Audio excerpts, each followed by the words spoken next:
Hello guys, welcome to #TV Sports. I'm Deji Ogengro. Well, on today's edition of the show, we've got an interesting personality joining us, and is a footballer flying a straight for FC Pahang in Malaysia. His story is a typical story of grass to grace. We've got Austin Amutu joining us today. Austin, welcome to the show. Very much, bro. You played for Mighty Jets, started your career, yes, broke all sort of records. Can you talk us through how you moved from the difficult surroundings here in the city of Jos to be able to forge a career for yourself in Europe? One thing about me is that I never like to lose. Even if I'm playing 5 against 5, 2 against 2, 1 against 1, I don't want to lose. You know, because then those days when we start, when you lose, it's talk of the day. Wow. So nobody wants to be the victim there. After my young planners, I had a little problem with my family. Because football, you know, one thing about football is when you're not doing, when money is not coming, automatically you're not a footballer. My family disowned me a number of times because of that. Did they still do that? We heard those stories then in the 90s, 80s that parents don't want their players to play football. I mean, it happened to you even in the 2000s? Even today. It still happens? It still happens, yeah. Because, you know, sometimes our parents, they are just, you know, desperate. You know, they're like, okay, your mates are out there making it easy for themselves and the family. And you focus everything in football. You know, you need to get something, you need to bring money home. So when you're playing, you don't have money, automatically, my friend, I tell you, the problem will definitely come. When I was playing then, I know every day when I come home, I say, okay, Dad, like, okay, I am injured, I need some money for drugs. He told me, my friend, go back to play the game and ask them to give you money. Wow. You know, so I became so nervous then. I was thinking, I was like, okay, if this football never works, so what am I going to do? I have to engage myself in some couple of job, you know, just to get myself my football kits, because my dad has already told me that from now on you're on your own. Anything you want, go out there and get it. You know, so I have that in my head, and so I always go out. I look for, you know, some uncompleted buildings. You know, I seek for the owner of the building. I go even what I will never forget in my life is on 25th of December. I can't remember the year. I was in the uncompleted building working. Wow. While my friends are busy, you know, putting on good clothes, good shoes. So I can remember a few of my friends came to me where I was working. They was like, okay, Amutu, what are you doing here? You know, you're working and look at us. We just coming back. We just came back from church and we need to go strolling. You know, I said, my friend, I don't have clothes. So they were like, okay, well, let's go. Let's just get something. I said, no, I know what I am doing and I want to get that. So after that day, the man he didn't pay or he didn't show up the 25th December. So I have to work again for 26 because he paid me 1,200. For the job you did on the day, yeah. Every day is 1,200. So after that, I told the man, I said, okay, I want to work again 26. Okay. So I can get the money for my boot, because then I have a friend that sells boot in railway. Okay. So then when I called him, he was like, a pair of boot then is 2006. You know, so after that I told the man that owns the house there, I said, I have a problem. I need to buy boot for myself, and I work 2 days, the money is not enough. I need just 200 to complete. The man said, fine. He gave me 500, which means total money he gave to me was 3,100, I think so. So I rushed immediately. After that, I didn't even go home. I rushed from there to railway because I don't want to hear maybe telling me that the shoe is no more there. Yeah, somebody, you know. So I have to go straight to get the shoe. So when I bought the shoe then, I came home. My dad was like, where's the money of the job you're doing? I said, hey, this is the money. You know, my dad was, this guy is crazy. I think this guy don't want to change. I think he has something he's hiding that he don't want to tell us. So every day, I know I keep on having this challenge at home. Sometimes I hardly eat. They hardly give me food to eat. I eat just once a day because of my stubborn nature. I really need to play football. I really want to play because when I see my friends doing it, I want to do even more. So each time when I come home, my dad will like, I can see you don't want to change. Then you're on your own. Don't give him food at home. My mom will smuggle something to give me, not to die. Then so after all those things, I became so worried of myself, the life in general. I have to quit. I had no choice. Yes. So I had no choice then because the pressure on me was fucking much. So I have to quit because I no longer do anything on my own. So I have to quit.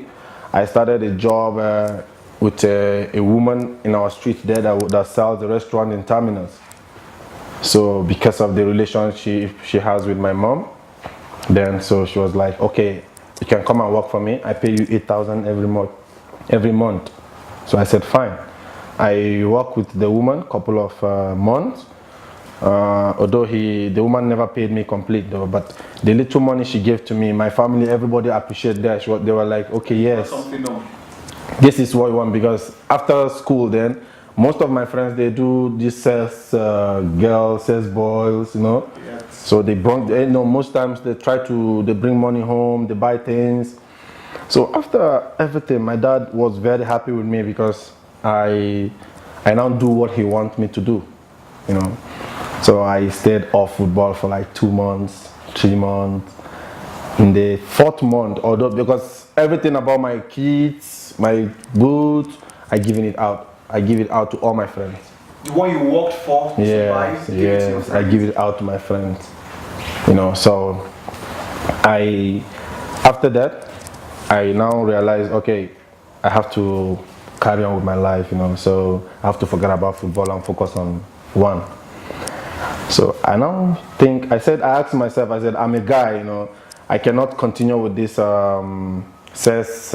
helping this woman every day. I need to get a handwork. I started a salon, where I barb hair in Busabuji from one of my uncle like that. Sometimes our parents, they are just, desperate. They're like, okay, your mates are out there making it easy for themselves and the family, and you focus everything in football. You need to get something, you need to bring money home. So when you're playing, you don't have money, automatically, my friend, I tell you, the problem will definitely come.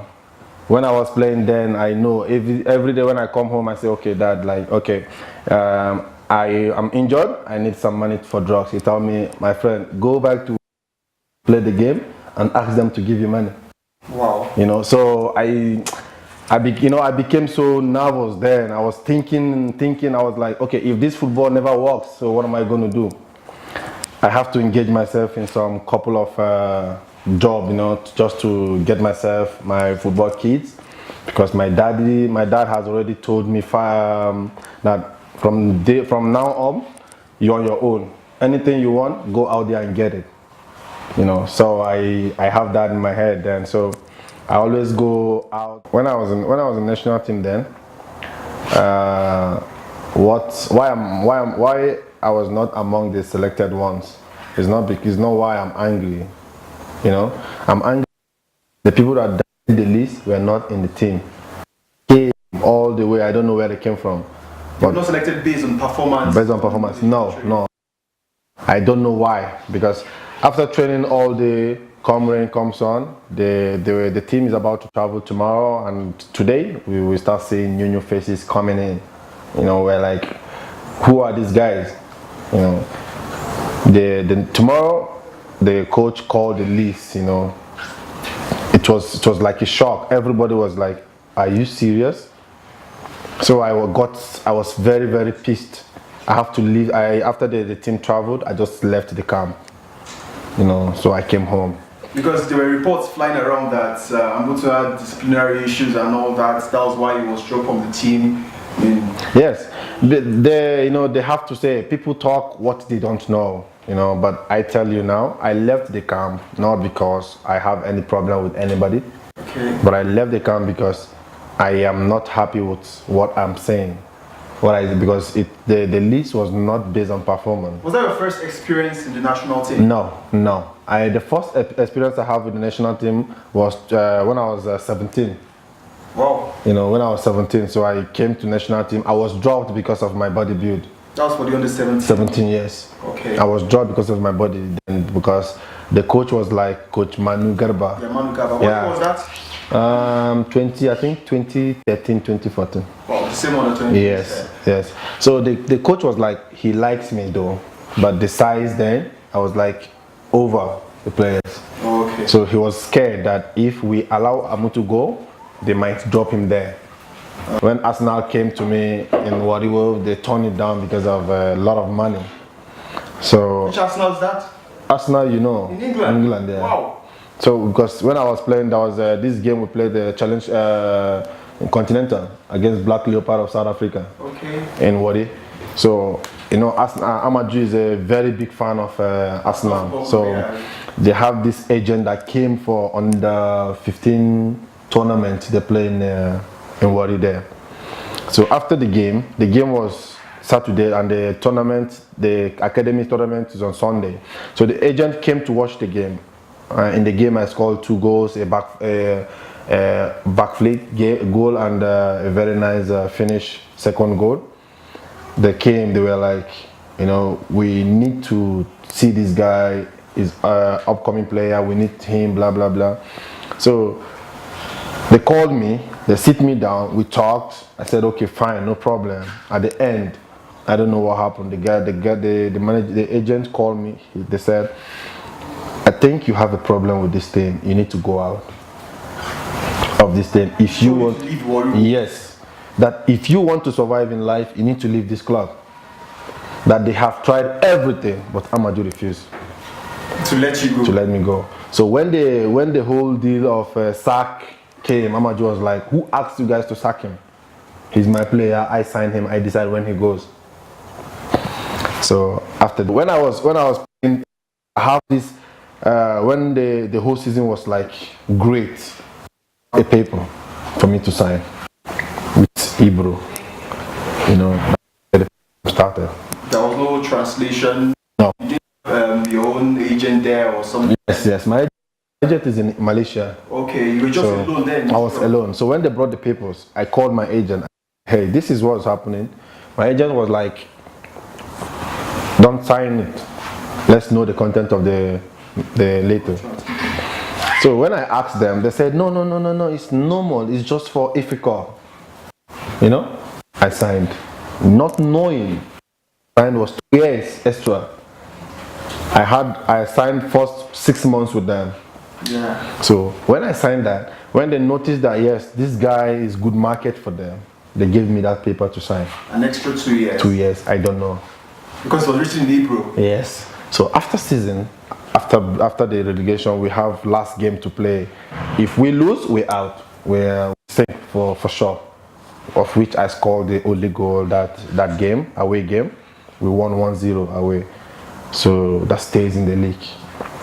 So when I came home, I was at home when I got the call from Turkey. That was Yeni Malatya Sport.